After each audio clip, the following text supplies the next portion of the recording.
বাংলাদেশে গণ অভ্যুত্থানের পরে আমরা সবচেয়ে বেশি একটা কথা শুনতে পারি, জাতীয় ঐক্য। তো জাতীয় ঐক্য বলতে আমাদের দেশের কিছু মানুষ মনে করে শুধু কয়েকটা রাজনৈতিক দল এক টেবিলে বসলেই জাতীয় ঐক্য হয়ে যায়।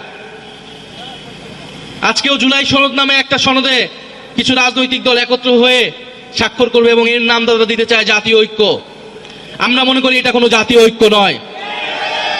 জাতীয় ঐক্য হচ্ছে এখানে যেখানে ছাত্র, শ্রমিক এবং নানান পেশাজীবীর মানুষ একত্রিত হয়েছে। জাতীয় ঐক্য হচ্ছে তখন হয় যখন সমাজের নানান শ্রেণী পেশার মানুষ, সমাজের সব অংশের মানুষ তাদের একটি স্বার্থের ভিত্তিতে, দেশপ্রেমের ভিত্তিতে একত্রিত হয়ে লড়াই করে, যেটা আমরা দেখেছিলাম জুলাই গণ অভ্যুত্থানে। জুলাই গণ অভ্যুত্থানে আমরা কোনো রাজনৈতিক দলের ব্যানার দেখিনি, কোনো রাজনৈতিক পরিচয় দেখিনি। আমরা শুধু দেখেছিলাম ছাত্র, শ্রমিক এবং নানান পেশাজীবী যারা ফ্যাসিবাদী ব্যবস্থার বিরুদ্ধে লড়াই করছে।